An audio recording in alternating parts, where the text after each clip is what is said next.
بسم الله والصلاة والسلام على سيدنا محمد رسول الله. ازيكم يا احلى اخوات واحلى متابعين، عاملين ايه؟ ان شاء الله يا رب تكونوا بخير وفي احسن صحة واحسن حال. النهاردة بقى راجع لكم بالصينية الرمضانية. مفيش رمضان بيخلق الا لما نعمل الحلو الجميل الكنافة الروعة دي. عايزة اقول لكم طريقتها سهلة وبسيطة جدا. لو كنتي سنة اولى مطبخ، لو كنتي الاول مرة بتعمليها هتبقي استاذة فيها وعن تجربة. بصوا طريقتها اللهم بارك، روعة روعة، وفي نفس الوقت حشوة لذيذة وطعمها غني جدا. هقول لكم على طريقتها، بس تابعوا معايا الفيديو للآخر وما تجروش الفيديو، اسمعوا للآخر. وبركة رمضان الكريم كده عايزاكم تضغطوا لايك وتشتركوا في القناة لو انتوا لسه مش. ويلا حبايب قلبي نسمي ونصلي على رسول الله. وتعالوا بقى اعملوا الصينية الجامدة دي، وما كلفتناش حاجة خالص، عاملينها بقى بطريقة اقتصادية. وتعالوا بقى نبدأ الفيديو بتاعنا. عايزة اقول لكم برضو انوه عن حاجة، والله العظيم التصوير ظالم اللون معايا خالص. يلا بقى نبدأ مع بعض. بصوا بقى مبدئيا هتجيبوا نص كيلو من الكنافة. لو انتوا هتجيبوه فريش، يفضل انك انتوا تحطوه في الفريزر، بس عشان تعرفي تقطعيه كويس، هيتفرم على ايدك حلو قوي. ويلا حبايب قلبي، انا جبت بقى نص كيلو من الكنافة قبلها بيوم وشلته في الفريزر. تاني يوم بقى طلعته، شايفين بصوا مجمد وزي الفل. دلوقتي يا دوب بس هفركهم في ايدي هتلاقيهم بودرة. والله العظيم يا جماعة بجد احلى طريقة انك انت تفرمي الكنافة انك انت تشيليها في الفريزر. لا بقى مستعجلة وما شلتيهاش في الفريزر، ممكن تقصقصيها بمقص، وانت بقى تتحكمي بقى في ايه، في التقصيص بتاعك ويبقى صغير خالص اهو. هنا بقى خلاص انا هفرم الكمية كلها على ايدي. وهنا بقى ما خدش معايا وقت خالص. تمام اهو. نص كيلو من الكنافة عمل معايا الصينية الجميلة بتاعتي دي، مقاس 28، وكانت مناسبة قوي قوي. عايزة اقول لكم بجد كفت عيلة كاملة ما شاء الله. معلش بقى على صوت بنتي اللي ظهر في التسجيل، عايزة تسجل معايا. المهم هنا بقى هخلص كل الكمية زي ما انتوا شفتوا كده اهوت. وما تنسيش وانتي بتحطيها في الفريزر تحطيها في كيسة شفافة كده ابيض، علشان انتوا عارفين الاكياس السودا مش اصح حاجة على الصحة. اهو خلصت بقى كل الكمية دي كلها، وهجيب بقى المكسرات بتاعتي اللي على قد الايد. بصوا بقى بصراحة انا بحب السوداني قوي في الكنافة، وطعمها بيبقى جميل قوي. لكن العيب اللي بيقابلني لما باجي احط السوداني انه السوداني بيطرى طبعا لما بتسقيها شربات، لان الكنافه بتكون سخنه وبيخش الفرن طبعا، وبعد كده بتسقيها بشربات بارد. تمام. فلكن بصراحه بيدي نكهه حلوه. المهم هكسر بقى السوداني هنا. انا كسرته بقعر الكوبايه دي. لو انتي مثلا المطحنه بتاعتك تحت ايدك كده وما مش كارفه حاجه، اطحنيها او جرشيها كده نص جرشه. تمام. لا مش عايزه تجرشيه، مثلا تسيبيه صاحي كده اهوت الواحده الحبايه بحبتها، فعادي سيبيه. هنا بقى برضو حطيت من جوز الهند وحطيت من الزبيب، وقلبت كله في بعض وخلاص اهو. بقى عندي احلى ميكس من المكسرات اللي على قد الايد. ما شاء الله طعمها كان جميل وغني قوي. بصوا بقى التكايه اللي انا بعملها في المكسرات دي، انا بضيف معلقتين 3 ميه عشان تمسك معايا الحشو، وبضيف معلقه من السكر برضو علشان تعلي معايا التست كده وتبقى طعمها جميل اهو. بصوا بقى بصراحه الطريقه دي بتبقى جميله. وهنا بسم الله ما شاء الله، زي ما انتوا شايفين كده الكنافه بقت زي البودره. طيب حطيتي قد ايه يا نوره من السمنه؟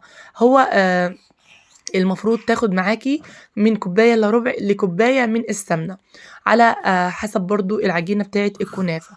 انا تقريبا اخدت معايا كوباية الا معلقتين كده هوت هرميين. وبصراحة بسم الله ما شاء الله كانت خفيفة وما كانتش تقيلة ولا اي حاجة. هنا بقى حطيت الكمية كلها بتاعت السمنة، وفركت كل الكمية بتاعت الكنافة لحد ما دخلت السمنة كلها في بعضها كده. وهجيب بقى الصينية بتاعتي مقاس 28، دهنتها حلو قوي بالسمنة، وهضيف بقى طبقة حلوة كده من تحت علشان تبقى هي دي الأرضية اللي أنا هحط فوقيها المكسرات اهو. بصوا بقى النجاح بتاع الكنافة انك انت تضغطي عليها حلو. معلش يا جماعه استحملوني واستحملوا بنتي. المهم هنا بقى هضغط عليها جامد، معلش بقى كنت صايمه ومطلعه. هنا بقى يا حبايب قلبي خلاص انا كده دوست على الطبقه دي حلو قوي، وعشان برضو اضمن انها يعني لما اجي اقطعها تطلع الخرطه كده يعني بحتتها كده ايه واثقه من نفسها.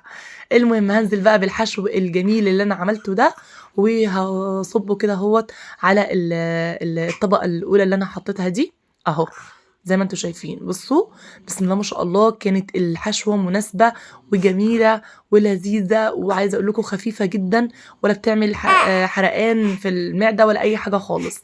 ليه؟ لان نوع السمنه اللي انا استخدمتها برضو حلو. ولو انت عندك سمنه بلدي يفضل طبعا انك كده تحطي سمنه بلدي في الكنافه، بتودي طعم الكنافه في حته تاسعه خالص. فبسم الله ما شاء الله كان طعمها جميل. انا بصراحه استخدمت سمنه جنه بطعم الزبده الصفراء، طعمها كان يعني غني عن الوصف بجد، كان جميل قوي.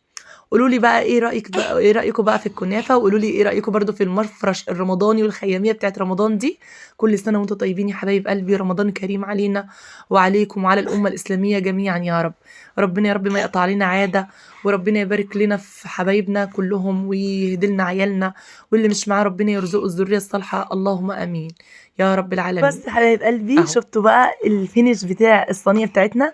عايزه اقول لكم زي ما بقى يعني زي ما قلت لكم في البدايه، اللي سنه اولى مطبخ واللي لسه لاول مره رايحه تعمل حلويات ابدأي بالكنافه. بصوا ما فيهاش اي تعقيدات خالص، لا هبطت ولا عليت ولا اي حاجه خالص، غير انك انت بس السر كله في انك انت تستخدمي سمنه نوعها حلو، وانك انت برضو تحطي المكسرات، وانك انت تضغطي على الكنافه بتاعتك. طبعا انا في بدايه ما انا بعمل الكنافه شغلت الفرن بتاعتي على درجه حراره 200. هتخش بقى درجة حرارة عالية قوي، وفي الرف الأوسط ما قعدتش غير 30 ل 35 دقيقة، وفتحت الشواية بسيط كده. وعايزة أقول لكم بجد مظلومة جدا جدا في التصوير، لونها ذهبي ما شاء الله، لكن طعمها والله العظيم غني عن الوصف. طعم السمنة جميل جدا، المكسرات خفيفة.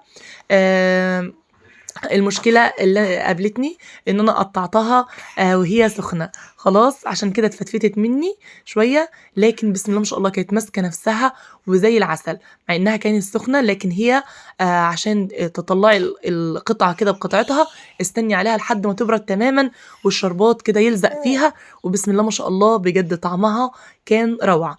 بالمناسبة الشربات بتاعي انا استخدمت كوبايتين من السكر على كوباية ونص من المية خلاص، وهتحطي بقى عصرة ليمونة ويغلي بقى الشربات ويقعد كده، وتحطي معلقة صغيرة او نص معلقة صغيرة معلش من الفانيليا، وخلاص كده هوت، وتحطي معلقة من العسل الجلوكوز لو عندك ومتوفر عندك حطي، ما عندكيش عادي جدا. وخلاص كده يا حبايب قلبي شفتوا بقى النتيجة النهائية بتاعت الكنافة بتاعتنا. اتمنى ان الفيديو النهاردة ينال رضاكم ويعجبكم. بالله عليكم بالله عليكم ما تنسوا اللايك والاشتراك في القناة، وتشاهدوا الفيديو للاخر، عشان عايزين نخرج من رمضان واحنا يعني عددنا كبير باذن الله وعيلتنا كبيرة، وان شاء الله يعني ما فيش حاجة كبيرة على ربنا، والقناة تكبر بيكم وليكم. وهنا بقى بوريكم بقى الفينش. عايزه اقول لكم الصينيه اتنسفت حرفيا، اتنسفت ما عادش تاني يوم حتى قطعه. فالف هنا وشوف على كل اللي دقها. بحبكم في الله، وما تنسوش بقى تشجعوني كتير كتير كتير، واستنوني في فيديو جديد ووصفه رمضانيه كتير ان شاء الله مع بعض بقى طول رمضان. بحبكم يا حبايب قلبي، وما تنسوش بقى اللايك وتشيروا القناه مع اصحابكم وحبايبكم، ومنشن بقى لحبايبك اللي بيحبوا الكنافه.